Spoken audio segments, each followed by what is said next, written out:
Namaste, myself JVM Miss Olivia from the Department of Food and Biotechnology from the Faculty of Education and Methodology, Jyoti Vidyapeeth, women's university. पिछले class में अपन ने diabetes के बारे में पढ़ा था और डायबिटीज की जो बेसिक इंट्रोडक्शन थी वो पढ़े थे अपन ने, और डायबिटीज के जो भी टाइप्स थे वो पढ़ा था, और डायबिटीज के कॉजेज पढ़े थे, और उसकी जो सिम्टम्स होती है, जो कॉमन सिम्टम्स होती है डायबिटीज में, ये सारी चीजें अपन ने देखा था। नेक्स्ट स्लाइड में अपन आज पढ़ेंगे कि डायबिटीज की जो डायग्नोसिस होता है। डायग्नोसिस मतलब अगर आपको क्लिनिकली कैसे पता चलता है कि किसी में डायग्नोसिस है, किसी में डायबिटीज है, तो सबसे पहला अपन जो टेस्ट करते हैं उसको कहते हैं कि फास्टिंग प्लाज्मा ग्लूकोज। इसको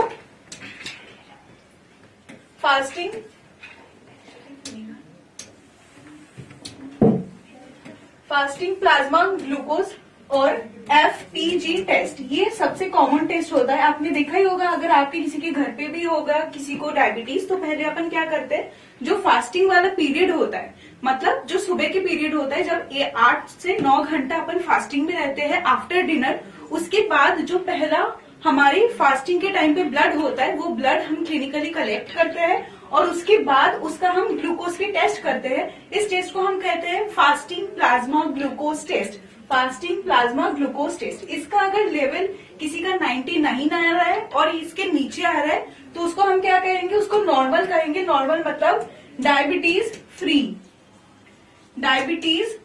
फ्री कहेंगे हम उसको। उसके बाद अगर किसी का रेंज 100 से 125 के बीच में आ रहा है तो उसको हम क्या कहेंगे, उसको हम कहेंगे प्री डायबिटीज, मतलब you are at the age of diabetes. और अगर किसी का 126 के ऊपर आ रहा है तो उस इंसान को हम डायबिटीज प्रोन या तो फिर प्रॉपर डायबिटीज है उनको ये चीज कहेंगे। तो सबसे पहला क्या है, सबसे पहला हो गया FPG और या तो फास्टिंग प्लाज्मा ग्लूकोज टेस्ट। ये सबसे बेसिक टेस्ट होता है। नेक्स्ट क्या टेस्ट होता है, नेक्स्ट टेस्ट होता है oral glucose tolerance test. Again this is very famous test, इसको हम कहते हैं OGTT, मतलब ओरल ग्लूकोज टॉलरेंस टेस्ट। इस टेस्ट पे क्या होता है, सबसे पहले फास्टिंग के टाइम पे हमने 8-9 घंटा जो फास्टिंग होता है, मतलब हमारा जो स्लीपिंग टाइम होता है, उसके बाद खाली पेट वाला जो है वो FPG हो गया। उसके बाद अपने जो भी डॉक्टर होते हैं या तो फिर जो भी असिस्टेंट होता है, जो भी लेबोरेटरी पर्सन होता है, वो क्या कहते हैं कि हम 2 घंटे बाद आपका वापस से ब्लड कलेक्ट करेंगे। इसको एक और भी चीज कहते हैं, इसको हम पोस्ट पैंड्रियल टेस्ट भी कहते हैं। पोस्ट पैंड्रियल टेस्ट, ठीक है। हम हमेशा या तो फिर कोई लैब वाला बोलते हुए आपने सुना होगा कि PP, एक डायबिटीज का टेस्ट होता है फास्टिंग जो खाली पेट होता है, उसके बाद होता है PP का मतलब होता है पोस्ट पैंड्रियल।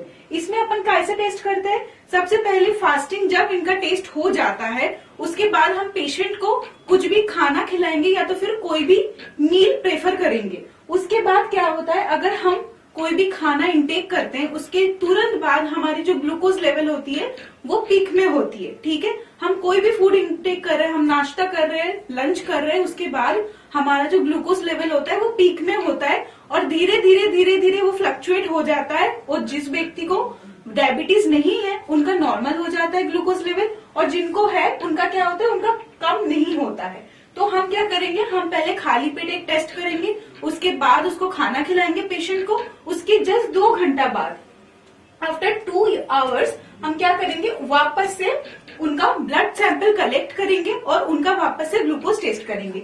इसमें क्या है, इसमें अगर रेंज जो है, अगर आपको 139 या तो उसके नीचे हो रहा है तो उसको हम क्या कहेंगे, नॉर्मल कहेंगे और डायबिटीज फ्री कहेंगे, ठीक है, डायबिटीज फ्री कहेंगे। और उसके बाद अगर किसी का 140 से 200 के बीच में आ रहा है तो उसको हम क्या कहेंगे, प्री डायबिटीज कहेंगे, मतलब at the age of diabetes. और अगर किसी का रेंज, ग्लूकोज रेंज 200 से ज्यादा आ रहा है तो उस इंसान को हम डायबिटीज प्रोन कहेंगे। ये जो 2 टेस्ट है ये इंडिया में सबसे ज्यादा फेमस है in the case of diabetes. Next है कॉम्प्लिकेशंस। हमें पता है कि अगर किसी को डायबिटीज हो रखा है तो उनको बहुत तरीके की कॉम्प्लिकेशंस होता है, जैसे कि उनका जो विजन होता है, विजन का प्रॉब्लम आ जाता है, उनका किडनी का प्रॉब्लम आ जाता है, या तो फिर कोई इंजुरी, या तो हर कोई सर्जरी से पहले अपन क्या करते हैं, ग्लूकोज या तो डायबिटीज टेस्ट करते हैं। अगर ग्लूकोज लेवल किसी को डायबिटीज बहुत ज्यादा है तो उस इंसान का सर्जरी नहीं हो सकता है। हम पहले क्या करते हैं, पहले हम उस ग्लूकोज लेवल को कम करते हैं, उसके बाद उनका सर्जरी करते हैं। सबसे पहला जो एक्यूट कॉम्प्लिकेशन है दैट इज हाइपोग्लाइसेमिया। अब the name defines the term hypoglycaemia. Hypo का मतलब होता है रिड्यूस्ड, रिड्यूस्ड मतलब कि कम होना, और ग्लाइसेमिया का क्या मतलब होता है? ग्लाइसेमिया का मतलब होता है glucose in your blood, glucose in your blood. ठीक है, मतलब जब किसी को डायबिटीज हो रहा होगा तो उसको हम क्या करेंगे? उसको हम डायबिटीज की मेडिकेशन प्रोवाइड करेंगे या तो फिर इंसुलिन की इंजेक्शन प्रोवाइड करेंगे। इस दौरान क्या होता है, किसी किसी पेशेंट में बहुत ज्यादा ग्लूकोज का लेवल कम हो जाता है। अब उस मात्रा को हम कैसे डिफाइन करेंगे? दैट शुड बी 70 mg पर डीएल। जब आपका ग्लूकोज लेवल 70 mg पर डीएल से कम हो जाएगा, उस कंडीशन को हम क्या कहेंगे? हाइपोग्लाइसेमिया। मतलब आपको सबसे पहले बहुत ज्यादा डायबिटीज थी और मेडिकेशन और इंसुलिन के चक्कर में क्या हो रहा है, आपका जो ग्लूकोज लेवल है बहुत ज्यादा कम होती जा रही है। That condition is called hypoglycaemia. इसमें क्या होता है, इंसान को स्वेटिंग होगी, ठीक है, पैल्पिटेशन होगा। पैल्पिटेशन का क्या मतलब होता है? घबराहट। नेक्स्ट इज हंगर होगा, trembling and nausea. Next is ketoacidosis. Ketoacidosis के पहले अपन ने पहले क्लास में भी पढ़ा था। इसमें क्या होता है, जो हमारी बॉडी में फैट है उसका मेटाबोलाइसिस सही से नहीं हो पाता है, and that in terms forms ketone bodies in our body, ketone bodies in our body. ठीक है, अगर आपके ब्लड में बहुत ज्यादा कीटोन बॉडीज प्रेजेंट है, कीटोन बॉडीज क्या होता है? कीटोन बॉडीज मेटाबोलाइट प्रोडक्ट होता है फैट का। अगर आपके ब्लड में बहुत ज्यादा कीटोन बॉडी प्रेजेंट हो रहा है तो वो क्या होगा? वो आपके यूरिन के थ्रू सिक्रीट होगा वो ketone. That condition is known as ketoacidosis. इसमें क्या होता है? इसमें पॉलीयूरिया होता है। कल अपन ने पॉलीयूरिया पढ़ा था। पॉलीयूरिया का मतलब होता है फ्रीक्वेंट यूरिनेशन, फ्रीक्वेंट यूरिनेशन वो होता है polyuria. Next is polydipsia. Polydipsia में क्या होता है? एक्सट्रीम थर्स्ट, एक्सट्रीम थर्स्ट मतलब जो पेशेंट है उनको बहुत ज्यादा यूरिनेशन होता है और बहुत ज्यादा प्यास लगता है। Next is dehydration and fatigue. These are the very common symptoms. Next is long term infection, long term complication. Long term complication में अपन क्या देखेंगे? सबसे पहले तो इन्फेक्शन। जैसे कि हमने पहले ही बोला कि अगर कोई पेशेंट को डायबिटीज है तो ना तो उनको हम डायरेक्टली सर्जरी के लिए भेज सकते हैं, ना तो अगर उनका कोई घाव भी है, अगर कोई सर्जरी हो भी रखा है तो वो सूखने में बहुत टाइम लगता है। That is one of the prime complication of diabetes. Next is cataract and retinopathy. Cataract और रेटिनोपैथी की जिस इंसान को डायबिटीज है उनको हम क्या देखेंगे? उनका ऑक्सीडेटिव डैमेज होता है इन द आई लेंसेज। मतलब आपकी जो आई का विजन है, मतलब इसको हम विजन स्ट्रेस भी बोल सकते हैं, विजन स्ट्रेस भी बोल सकते हैं। ठीक है, ड्यू टू डायबिटीज आपको क्या हो जाता है? विजन स्ट्रेस होता है and that can form cataract. ठीक है, that can form cataract. Next is nephropathy. Nephropathy भी बहुत कॉमन होता है डायबिटीज में। नेफ्रोपैथी में हम again this name defines, nephro का मतलब क्या होता है? Anything related to kidney, anything related to kidney. तो और पैथी का क्या मतलब होता है? एनी काइंड ऑफ प्रॉब्लम और any kind of inflammation in your body. तो हमारी जो नेफ्रॉन का काम है, नेफ्रॉन का और किडनी का मेन काम क्या होता है? हमारी बॉडी में फिल्ट्रेशन करना, हमारी ब्लड की फिल्ट्रेशन करना, हमारी जो भी वेस्ट प्रोडक्ट है उस चीज को क्या करना? हमारी बॉडी यूरिनेशन के थ्रू या तो फिर स्वेटिंग के थ्रू उसको बाहर करना। तो एब्जॉर्प्शन एंड रीअब्जॉर्प्शन होता है किडनी का मेन काम। तो अगर किसी को डायबिटीज है या तो फिर टाइप 1 है या तो फिर टाइप 2 है, उनको क्या होगा? उनको सही तरीके से किडनी का फंक्शन नहीं होगा। तो उस तरीके से क्या क्या सिम्टम्स होंगे? इडिमा देख सकते हैं। फीट और लेग्स में क्या हो जाता है? Deposition of water, deposition of water को हम कहते हैं इडिमा। ठीक है, जब हमारी बॉडी में अननेसेसरी वाटर डिपोजिशन होता है उस कंडीशन को हम इडिमा बोलते हैं। इंक्रीज ब्लड प्रेशर, जब किडनी में एब्जॉर्प्शन और रीअब्जॉर्प्शन सही से नहीं होगा तो हमारा क्या होगा? ब्लड प्रेशर में भी उसका इफेक्ट रहेगा। Next is elevated level of cholesterol and triglyceride. ये क्या हो गए? ये लॉन्ग टर्म कॉम्प्लिकेशंस हो गए डायबिटीज के।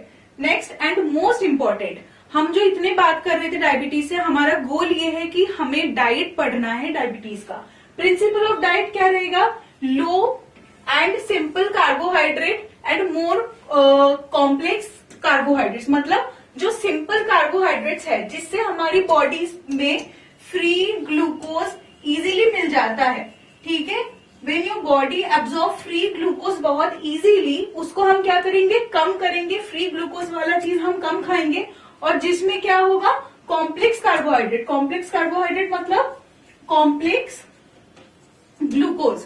कॉम्प्लेक्स ग्लूकोज हम क्या करेंगे, खाने की कोशिश करेंगे, या तो फिर पेशेंट को देने की कोशिश करेंगे। ठीक है। Next, low fat. अगेन हमने क्या पढ़ा था, एसिडोसिस हो रहा था। मतलब एसिडोसिस का क्या मतलब था कि फैट का जो मेटाबॉलिज्म था वो उस ढंग से नहीं हो पा रहा था, तो हम फैट क्या करेंगे, पेशेंट को कम देंगे।